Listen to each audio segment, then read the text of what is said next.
Good morning everyone. কি খবৰ আপোনালোকৰ? আমাৰ কেচপ ময়ূৰী চেনেলটোলৈ সকলো ফ্ৰেণ্ডছকে স্বাগতম জনাইছোঁ। এতিয়া মোৰ ৰাতিপুৱা কামখিনি কৰি মেলি মই আজৰি হ'লোঁ। এতিয়া মই দুপৰীয়া সাঁজ ৰান্ধিম। তাকে খুব সাধাৰণভাৱে এখন অসমীয়া থালি মই আজি ৰান্ধিম বুলি ভাবিছোঁ আৰু সদায় ৰন্ধাৰ দৰে আজিও ৰান্ধিম, কিন্তু আপোনালোকক অলপ শ্বেয়াৰ কৰোঁ বুলি ভাবিলোঁ। আপোনালোকক মই দেখাই যাম কি কি ৰান্ধোঁ, কেনেকৈ ৰান্ধোঁ। তো ভিডিঅ'টো আপোনালোকে শেষলৈকে চাই যাব। এতিয়া মই দুপৰীয়া সাজত ৰান্ধিবলৈ লৈছোঁ এয়া কলডিলখিনি মই প্ৰায় 15-20 মিনিটমান সময় তিয়াই ৰাখিছিলোঁ নিমখ দি পেলাই। তাৰপিছত এয়া কলডিলখিনি বনাবৰ কাৰণে লৈছোঁ আপোনাৰ আলু কেইডোখৰমান কাটি লৈছোঁ, এয়া পিঁয়াজ, এয়া আদা নহৰু পেষ্ট অলপ লৈছোঁ আৰু এয়া জলকীয়া, আৰু এইখিনি মই দালি বনাম। দালিৰ কাৰণে কচু বিলাহী তেনেকৈ লৈ লৈছোঁ।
এয়া আমাৰ ভাতৰ থালি ৰেডি হৈ গ'ল।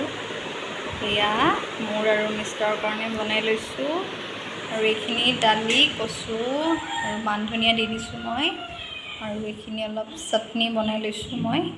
মচন্দৰী আছিলে, নহৰুৰ লগত অলপ বনালোঁ, আৰু এয়া মাছ আনিছিলে মিষ্টাৰে, তাকে অলপ সৰু মাছখিনি মই অলপ ভাজি দিলোঁ, পিঁয়াজ দি দিলোঁ আৰু অলপ মান ধনিয়া ছটিয়াই দিছোঁ, আৰু এয়া মাছ ফ্ৰাই কৰিলোঁ। সিমানে। এতিয়া আমি ভাত পানী খাই লওঁ, আৰু ভিডিঅ'টো মই ইমানতে সামৰোঁ বুলি ভাবিছোঁ। যদি আপোনালোকে আমাৰ ভিডিঅ'টো চাই ভাল পালে তেন্তে লাইক, কমেণ্ট এণ্ড ছাবস্ক্ৰাইব কৰি দিব। Bye bye.